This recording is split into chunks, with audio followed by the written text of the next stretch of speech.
Bonjour, aujourd'hui je vais vous présenter comment se doit se dérouler une séance pour un enfant. Vous avez déjà peut-être regardé la séance du déroulement d'une séance, mais en séance pour enfants, il y a des petites complémentarités qu'il est nécessaire de savoir. La première, c'est que votre enfant doit être présent dans la maison, dans la pièce, près de vous. C'est-à-dire qu'au début de la séance, j'ai besoin de le rencontrer. Il peut y avoir des exceptions, ça on en discute toujours en aparté. On peut avoir des enfants en sieste, des enfants qui jouent dans la pièce. La priorité est simplement au moins de pouvoir l'avoir devant moi au début de la séance. J'ai parfois des enfants qui veulent pas se réveiller de leur sieste. Vous inquiétez pas si ce n'est que ça. Le jour de la séance, vous m'envoyez un message et je demande en amont. N'allez pas les réveiller, c'est pas nécessaire tout de suite. Mais voilà, il est possible que votre enfant ait besoin de dormir pendant la séance. Il est possible qu'il ait besoin d'être présent. Donc on demande.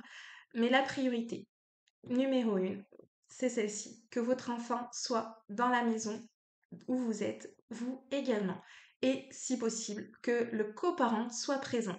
Car votre enfant peut être amené à vouloir des explications de l'un de vous. Et si le coparent n'est pas là et que votre enfant demande que ce soit lui ou elle qui lui explique, et bien parfois on peut être coincé dans le sens où votre enfant peut ne pas vouloir libérer, relâcher les informations qu'il attend de son coparent.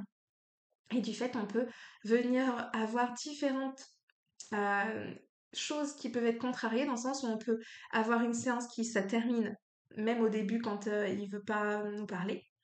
On peut avoir une séance où les résultats seront pas intégrés de la bonne manière dans le sens où les résultats peuvent ne pas être suffisamment efficaces si votre enfant voulait une explication de son coparent et qu'il ne l'a pas.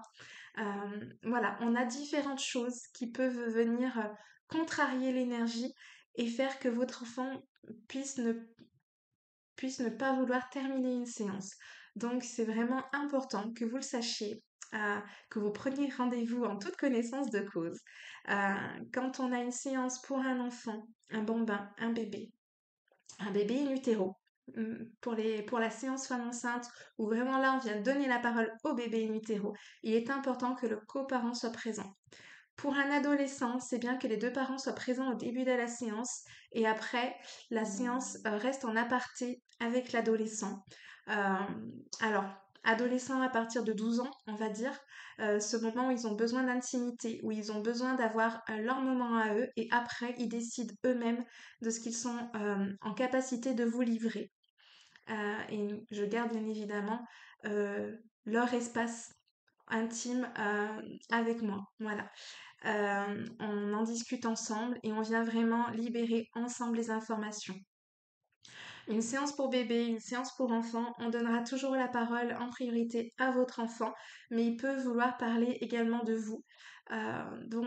C'est toujours important pour ça d'avoir les deux parents, parce que votre enfant peut ne pas vouloir donner la parole tout de suite à son énergie, un peu timide, et vouloir d'abord me jauger, voir mes capacités, et donc se dire mais je vais donner la parole à papa ou à maman ou aux coparents.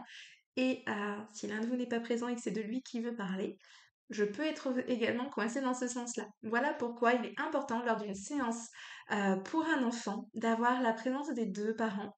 Alors bien sûr, il y a des exceptions, ne pas hésiter à me contacter pour pouvoir voir ensemble, parce que j'arrive bien évidemment à faire des séances où il n'y a que l'un de vous, mais la priorité étant de donner la parole à l'enfant et que, ayant fait un enfant à deux, et ben, c'est toujours bien d'avoir en séance les deux parents.